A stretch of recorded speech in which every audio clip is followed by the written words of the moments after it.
అందరికీ నమస్కారం అండి. గోదావరి స్పెషల్ వంటకం అండి అరిసెలు. తయారు చేసుకునే విధానం చూపిస్తాను మీకు. నూనె తీసుకోండి, 1 కేజీ సరిపోతుంది. బెల్లం 700 గ్రాములు తీసుకోండి. రేషన్ బియ్యం తీసుకోండి, 1 కేజీ తీసుకున్నాను నేను. రాత్రంతా నానబెట్టుకోవాలి. నెయ్యి తీసుకోండి, 250 గ్రాములు తీసుకోండి. నానబెట్టిన బియ్యాన్ని కాసేపు వాడేసి దాన్ని మిక్సీ పట్టాలండి. ఇప్పుడు మనం మిక్సీ పట్టిన తర్వాత పౌడర్ వచ్చేయాలి, మెత్తగా అయిపోవాలండి.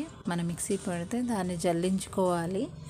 జల్లిస్తూ ఉంటూ మళ్ళీ మనం కిందున్న పిండిని కూడా నొక్కుతూ ఉండాలండి. లేకపోతే అరిసెలు అనేవి అసలు బారావండి. పిండి అనేది ఆరిపోతుంది మనం నొక్కకపోతే. అలా జల్లించుకున్న తర్వాత అలా నొక్కేసి ఉంచుకుంటే మనకి అరిసెలు అనేవి చాలా బాగా వస్తాయండి. బెల్లం పాకం పట్టుకోవాలి. మిక్సీ ఇక్కడ సగం పట్టేసిన పిండి రెడీ అయిపోయిన వెంటనే మనం పాకం అయితే రెడీ చేసేసుకోవాలి. రెడీ చేసుకున్న తర్వాత గిన్నె పెట్టాం కదండి పక్కన, అది పాకం చూడటానికి. పాకం చూస్తూ పిండి మనం దగ్గర పెట్టుకోవాలండి. ఎందుకంటే పాకం ఒకసారి తక్కువ తయారైపోతుంది. తయారైన వెంటనే మనం అందులో వేసేసి కలిపేయాలన్నమాట అండి. ఇప్పుడు పాకం మనకి ఒక్కొక్కరికి ఒక్కోలా ఇష్టం అండి. ఒక్కొక్కరికి లేత పాకంలో ఇష్టం, ఒక్కొక్కరికి ముద్దర పాకం ఇష్టం. మన ఈ కంటెస్టెంట్లు కొంచెం వేసుకొని నెయ్యి వేసుకుంటున్నాం మనం.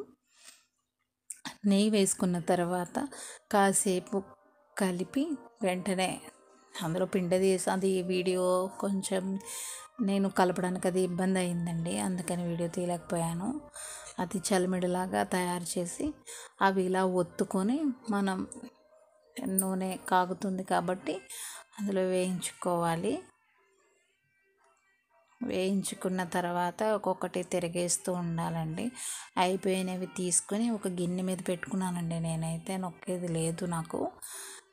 గిన్నె మీద పెట్టి ఒత్తాలండి. నేనేమో పక్కన కెమెరా తీస్తున్నాను, వీడియో తీస్తాం వల్ల నాకు అవ్వలేదు. ఒక చేతితో నొక్కాను, కానీ మళ్ళీ చూసి ట్రై చేశాను, మళ్ళీ నొక్కి మీకు చూపించడం కోసం అని అలా తీసాను. అది చాలా బాగా వచ్చినాయండి. థ్యాంక్ యూ అండి, ధన్యవాదాలు. సబ్స్క్రైబ్ చేసుకోండి, మర్చిపోకండి. థ్యాంక్ యూ సో మచ్ అండి, వీడియో లాస్ట్ వరకు చూసినందుకు. Thank you.